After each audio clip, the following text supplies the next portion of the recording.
Ito yung ulan. Dark ng kalibutan. Kamit-kamit sa kalibutan. Ang laki ng damit ko. Grabe, ang laki. Oh. Pero komportable siyang suotin. Masarap, malambot, malamig. Tingnan mo ang mundo. Mundo ng grabe. Grabe kadilim. Si Umpong ay pumasok na sa Pilipinas. Ay.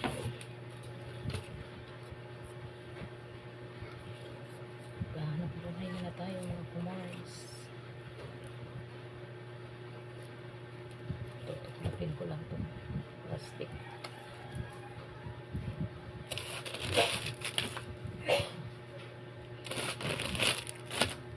Para pag nagtahi, mabilis na. Actually, hindi pa rin mabilis. Kung yung garter ay ganito, sobrang lambot. 100 lang piraso sa isang araw. Lobi, pas kuryente. Talo.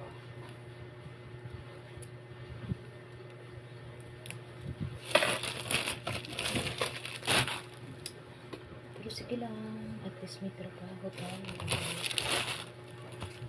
Madilim, oh. Madilim ang kalangitan.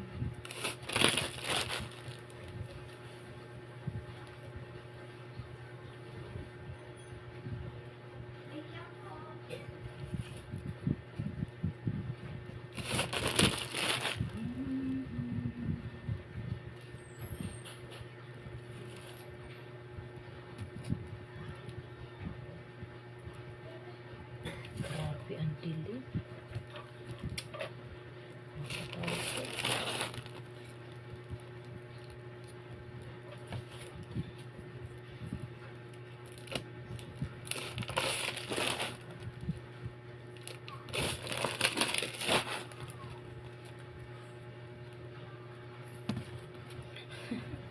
Ang laki ng damit.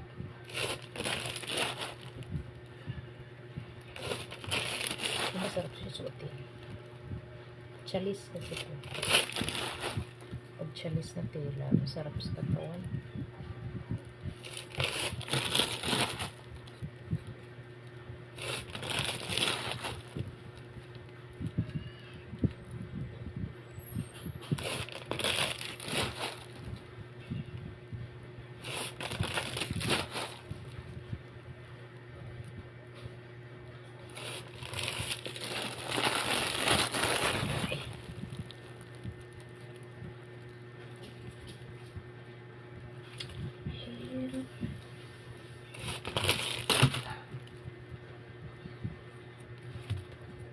Kapa lang to guys.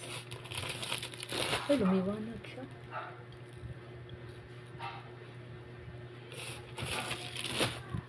Kapain mo lang kung nasa ano.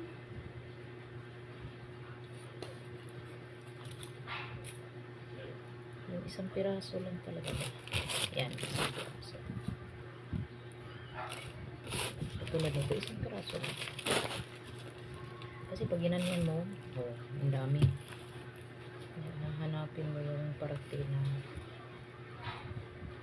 sa piraso yung nagtiklap mo.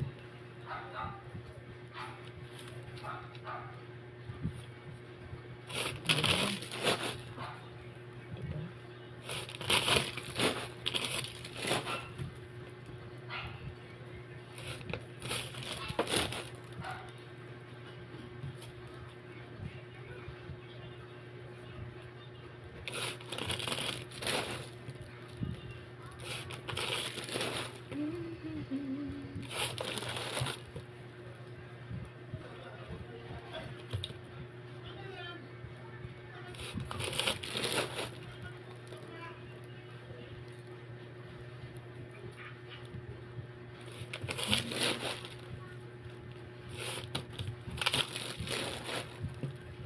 Maliwanag na guys. Tinan mo, lumiwanag na yung mukha. Ayun.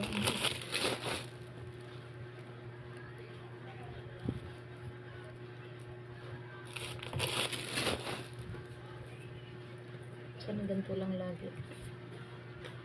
Wala yung malakas na buhos. Barado pa naman ang mga kanal ngayon. Kasi nga walang flood control. Nakiki-flood control tayo. Totoo naman. Flood control na yan.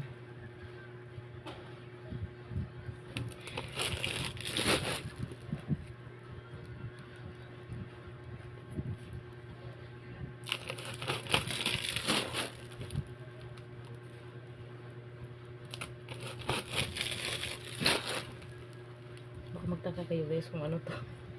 Plastic to. Plastic. Parang pang cover sa libro. Bill oblong ang ano. Tatahiin to. Lalagyan ng garter. Kasi sinasaklob to sa sombrero ng police. Army, Navy. Ganon. Fire. Ang tawag dito ay rain cover. Diba? Rain. Ibig sabihin ng rain, ano? Ulan. Kaya pag nag-ulan, ika-cover lang nila to sa kanilang sombrero para hindi babasa yung sombrero nila. Wow! Nag-light na. Nag-light na siya, guys. Sasaklob lang to, guys, sa sombrero. Kahit nakasombrero sila tapos naulan hindi mababasa yung cover na cap nila. Ganun. Kaya ang tawag ay rain cover.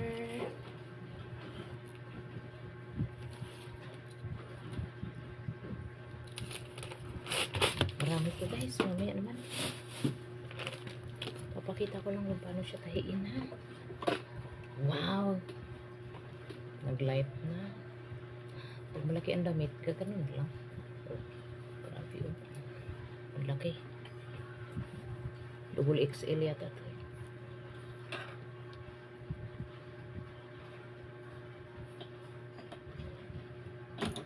Ayan, ganito lang yun mga Mars. Look at that. Ganito. Garter, padugsong na. Lalagay mo lang dito sa gilid, ganyan lang. Diba? Hindi nyo makita. Ako din naman kapa-kapa na lang. Tansya. 15 years ko nang ginagawa. Kaya memories na. Ganyan lang. Kailangan hindi talaga maiwasan minsan nakakagip yung garter. Nasama sa tahi ang garter, nakakabay blood.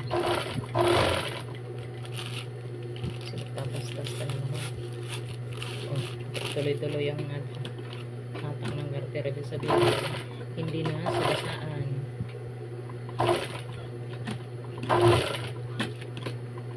Pag matigas to ng garter guys, mabilis.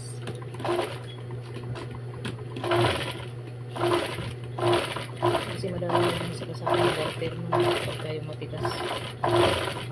Pero pag ganitong malambot, just go.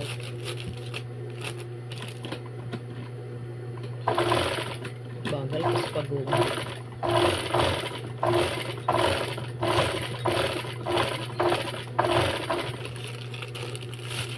Thank you Lord. Hi. Tapos ka naghugas na? Bait naman yan. Pero kasi mangot yan. Ganun talaga ang life. Ang nanay ang nagluto eh. Ang anak ang maghugas. Ano? Pababa kain. Tapos akit na naman. Swirting naman. Di ba na? Oh, yan. Pinapaliwanag ko naman yung kay Kimberly. Di ba be? Kailangan mong matuto sa buhay. Kasi mamaya nasa ibang bahay ka tapos ano bababa ka na para kakain kakaya naman. Tapos ganito ayusin to ni Baby Love. Di ba na? Si Baby Love ang tiga-ayos ko ng ring copper. Ganun lang. Tapos gagantuhin mo para parang yung bilog. Pero syempre si Kimberly na mag-aayos ito kaya paano ako nakarami nito ako pa. Okay. Diba? Finish product. Yun. Ayun. Bilog na bilog. Sasaklog lang kasi yan sa sombrero. Ganun. Diba? Para hindi mabasa. That's all mga kumari kong tunay. Bye. Say bye-bye nak. Bye-bye. Ay, hindi ka nakita. Bye-bye.